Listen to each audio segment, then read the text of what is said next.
अथ पाणिनि मुनिकृत अष्टाध्यायी सूत्रपाठः। अथ शब्दानुशासनम्। अथ प्रत्याहारसूत्राणि। अ इ उण् ऋक् ए ओं ऐ औच् हयवरट् लण् ञमङ्गणनं झफञ् घडधश् जबगडदश् खफ छ ठ थ चटतौ कपै शषसर् हल् इति प्रत्याहारसूत्राणि। अथ प्रथमोऽध्यायः। प्रथमः पादः। वृद्धिरादैच् अदेङ्गुणः इको गुणवृद्धि न धातुलोप आर्धधातुके इति च दीधिवे वीटा हलोऽनन्तरः संयोगः मुखनासिकावचनोऽनुनासिकः तुल्यास्य प्रयत्नं सवर्णं नाज्झलौ ईदूदे द्विवचनं प्रगृह्यम्।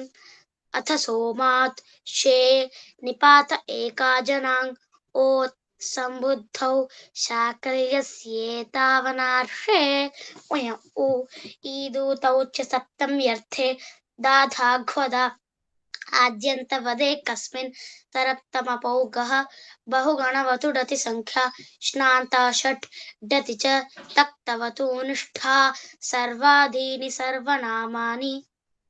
विभाषादिक् समासे बहुव्रीहौ न बहुव्रीहौ तृतीया समासे द्वन्द्वे च विभाषा जसि प्रथमचरमतयाल्पार्थकतिपयनेमाश्च पूर्वपरावरदक्षिणोत्तरापराधराणि व्यवस्थायावसंज्ञायाम् समज्ञातिधनाख्यायाम् अन्तरं बहिर्योगोपसंज्ञानयोः स्वराधिनिपातमव्ययम् तद्धितश्चा सर्वविभक्तिः कृन्मेजन्तः त्वातो सुन्कसुरः अव्ययीभावश्च श्रीसर्वनामस्थानं सुडरपुंसकस्य न वेति विभाष इज्ञणः सम्प्रसारणम् आद्यन्तौ टकितौ विदचोऽन्त्यात् परः ए च इघ्रस्वादेशे षष्ठी स्थाने योग स्थानेतरतमः उरण्ड्रपरः अलोन्त्यस्य ङिच्च आदेः परस्य अनेकाच् सर्वस्य स्थानि वदादेशो नल्विधौ अचः परस्मिन् पूर्वविधौ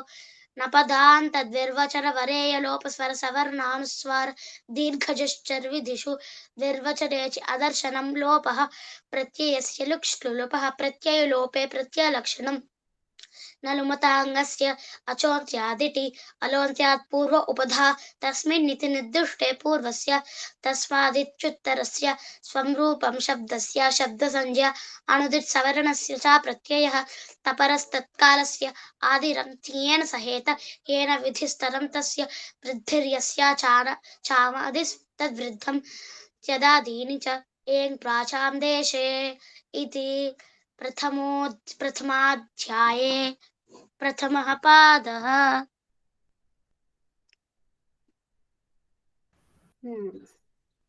तरप्तमपौ घः చెప్పు तरप्तमपौ घः గహ కాదు ఘహ మహాప్రాణం సరే పురండ్రపరః తర్వాత ఏంటి పురండ్రపరః అలోంత్యస్య ఒక 5 సూత్రాలు చెప్పు పురండ్రపరః पुरन्द्रपरः अलोन्त्यस्य ङिच्च आदेः परस्य अनेकाच् सर्वस्य स्थानि वदादेशो नल्विधौ अचः परस्मिन् पूर्वविधौ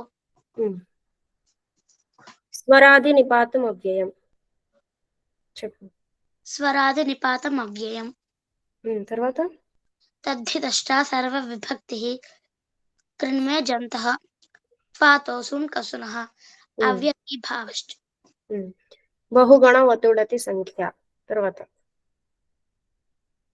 श्नान्ताष्टट् डति च तक्तवतु निष्ठा सर्वादीनि सर्वनामानि ఈదూదే ద్వివచనం ప్రగృహ్య తర్వాత अथ सोमात् शे निपात एका जनाङ् ओत् सम्बुद्ध చివరి సూత్రం ఏంటి एन् प्राचान्देशे స్వం రూపం శబ్దస్య శబ్దసంజ్ఞ తర్వాత अनुदित् सवर्णस्य चा प्रत्ययः तपरस्तत्कालस्य आदिरन्त्येन सहेत येन विधिस्तदन्तस्य वृद्धिर्यस्य चामादिस्तद्वृद्धं चदादीनि च एङ् प्राचां देशे। इति प्रथमाध्याये प्रथमः पादः। ओम नमस्ते।